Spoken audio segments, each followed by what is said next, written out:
Rod Kurtz. This is Forum Daily West. Here are some of the top stories we've been following.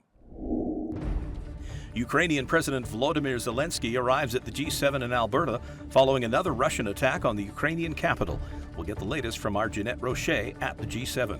Plus, U.S. President Donald Trump leaves the G7 to return to Washington amid rising tensions in the Middle East. And Lethbridge Conservative MP Rachel Thomas delivers some strong words about gas-powered vehicles today in the Commons. Thanks for joining us. Today was the second and final day of the G7 Leaders Summit in Alberta, and it wasn't without a bit of drama. Ukrainian President Volodymyr Zelensky arrived, but only after U.S. President Donald Trump had already left. BCN's Jeanette Rocher is at the G7 in Kananaskis and joins us now. Jeanette, first off, just tell us about Trump's surprise departure. Well, Rod, no country hosting a large international summit like this likes to see the United States president leave, particularly right now when tensions between Canada and the U.S. are so high, particularly towards President Trump, when all eyes on the world are on him, waiting to see what he's going to do. Because, of course, everyone wants to know where the U.S. stands on issues, particularly trade issues. So Canada and the U.S. are now saying that we might see some sort of a trade deal in the next month. And Trump's departure did leave Prime Minister Mark Carney having to rearrange and juggle the schedule a little bit and salvage some of those discussions that he'd hoped to have with President Trump on issues like the Russia-Ukraine conflict.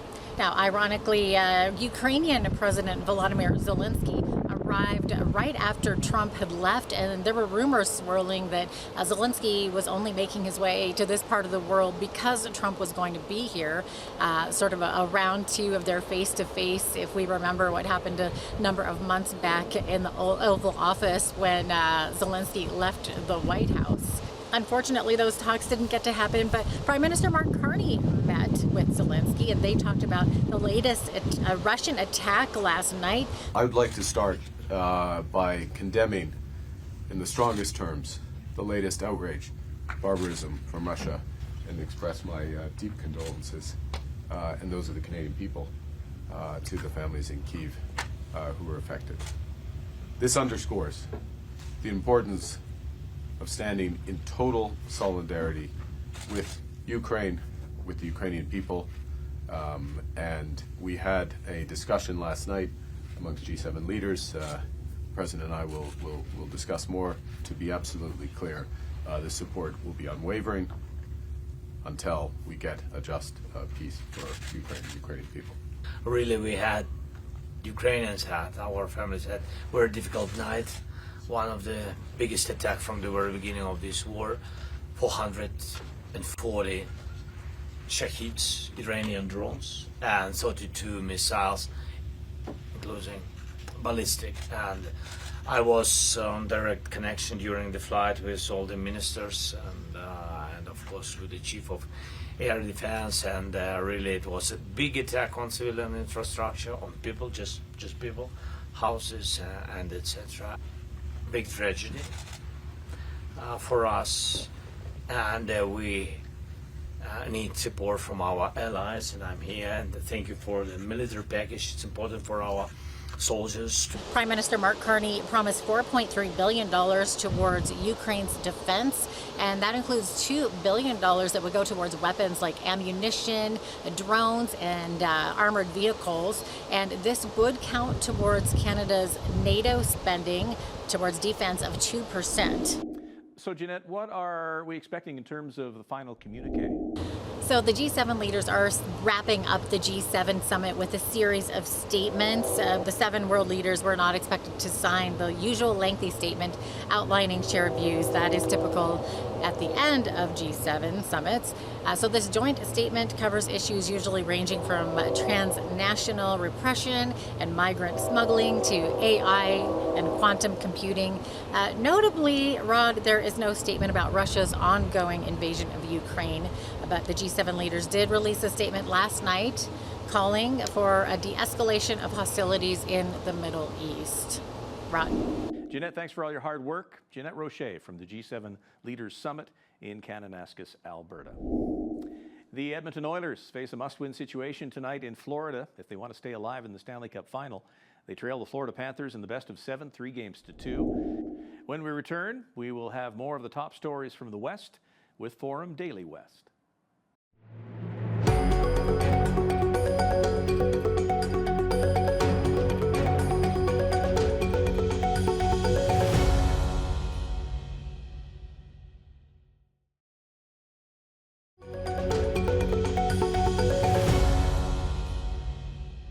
Meantime, in the Middle East, Israel is claiming to have killed a top Iranian general as it traded more strikes with its longtime foe. Tehran has not commented on the reported killing of General Ali Shadmani, a person who Israel describes as the most senior military commander in Iran. Meanwhile, U.S. President Donald Trump says his government knows where Iran's supreme leader, Ayatollah Ali Khamenei, is hiding, but he doesn't want him killed, quote, for now. Trump was asked about the conflict while returning to the States on Air Force One. What specifically is better than a ceasefire? What are you looking for here? And then a real end, not a ceasefire. And then So something that will be permanent.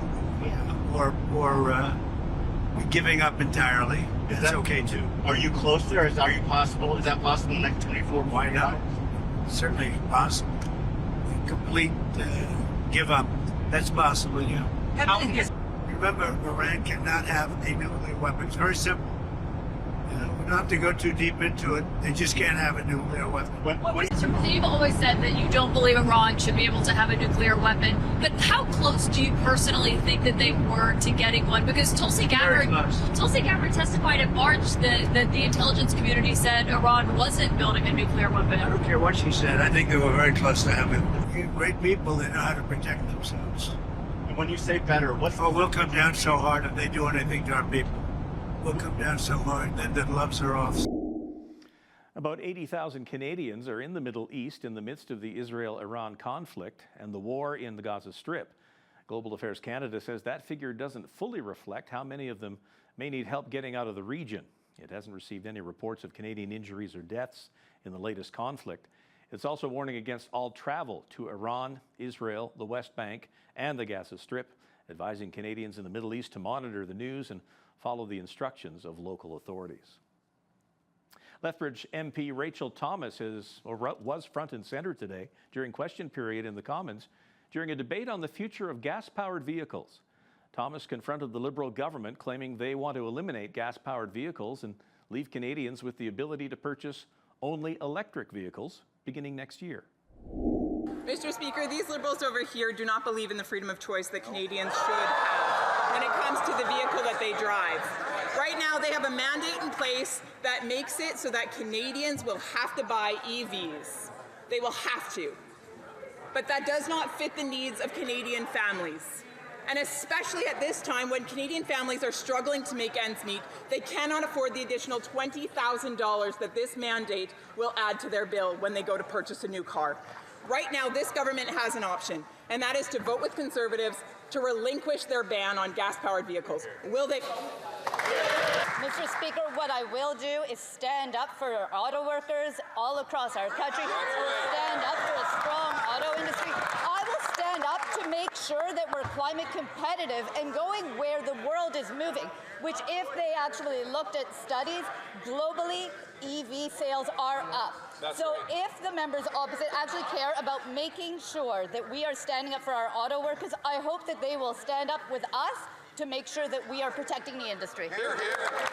If the Liberal government is truly going to stand with auto workers, then stop making the very vehicles that they're producing illegal.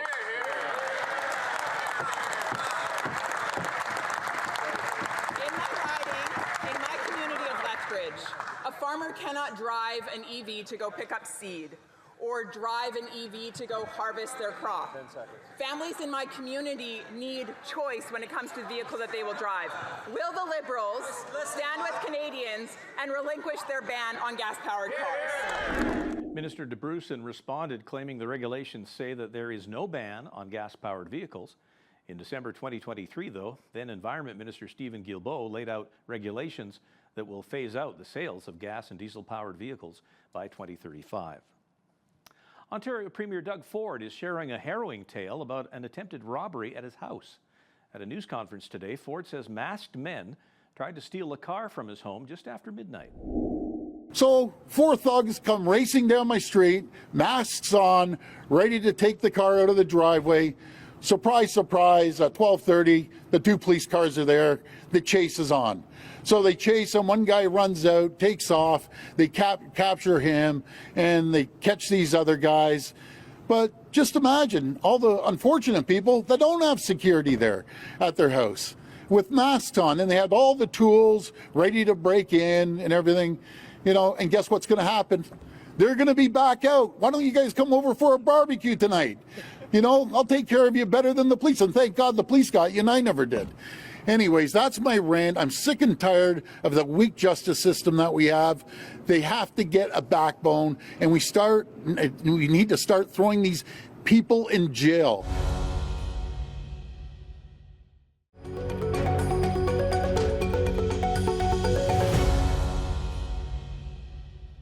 Well, after closing, advanced polls have opened today in 3 provincial by-elections.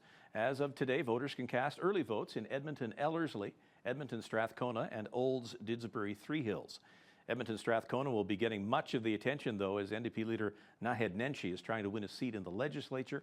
Advanced polling continues until Saturday, January 21st, followed by the by-election on Monday, June the 23rd. Well, after closing last November for a facelift, the Fritz Sick Pool has reopened. The pool was shut down so improvements could be made for accessibility and safety. Sunny Bell, who's general manager with the Canadian Recreation Excellence in Lethbridge, explains what kind of renovations this facility underwent. Change rooms have more accessibility, showers, toilet stalls, and space for the people that are using them. They've widened the doors so it's more accessible to all that come into the facilities. They've also added an all-accessible changing area so that we can accommodate people that should require an aid or assistance getting changed, or a private place to change. Fritz Sick Pool is a treasure to this community, and it's well loved by the people that use it. It was very important that we fix the change rooms, we do some upgrading. It has a longer life, that it offers more to the public, more accessibility, so more people can use it. Fritz is one of the only pools besides Henderson on the south end of the city. It's a very old facility. It was originally built as an outdoor pool. A lot of the configuration of the change rooms and everything is all original, so it did not meet accessibility standards at all. So we wanted to upgrade it from a life cycle perspective to make it more accessible to the community so that more people could come and enjoy it for sure. City of Lethbridge says the total cost of the improvements was just over $1 million. The Fritz Sick Pool has been in operation for 75 years. It opened in April 1950 as an outdoor pool and was later enclosed in 1965. Lethbridge Fire and Emergency Services is advising the public not to be alarmed if they see black smoke this week near Fire Station number 4. The station is located along 5th Avenue North, just east of Mayor McGrath Drive.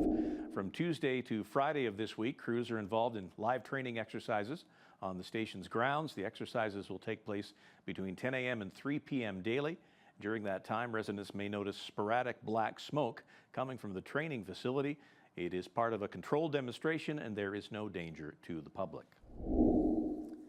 A member of Lethbridge Fire and Emergency Services is going to be heading to Alabama to compete at the World Police and Fire Games in just a couple of weeks. Patrick Barry will represent Canada and the city of Lethbridge in mountain biking, where he previously placed 4th in Winnipeg 2 years ago. The World Police and Fire Games features over 60 events with competitors from over 70 countries. Barry says he's been biking for all of his life and tries his best to find time to train outside of his long night shifts as a firefighter.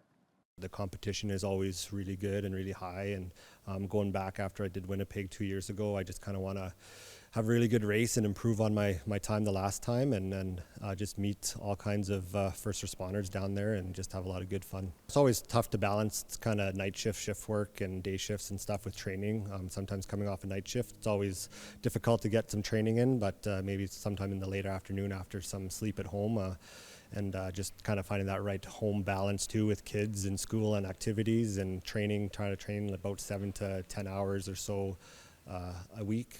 And the nice thing is too that we have the opportunity to stay fit and work out at work as well. So there's always the nice opportunity to be able to, just be able to stay fit as a firefighter and then kind of work that into my training plan as well. I'm feeling really strong, really fit, and probably the strongest I've been on the bike in many, many years. So looking really forward to the race and just see how I do.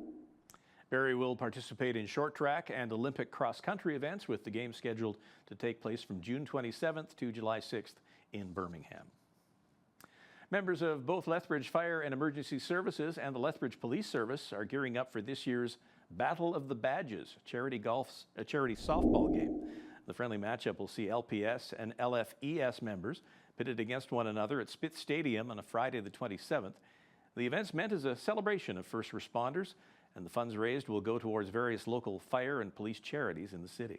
We are very fortunate here at Spitz Stadium, Lethbridge Bulls and Under the Lights Entertainment reached out to the firefighter charities a couple of years ago to get this initiative going. They wanted to really celebrate the first responder community here in Lethbridge, gathering LPS and LFES members here on the field, celebrate in some friendly competition and raise awareness for first responders. And it just really brings us together on the field and recognizes that community service. All the money raised from this baseball game, I'll speak with the firefighter charities. We are a local charity within town, so we're raising funds that we're going to donate throughout the year.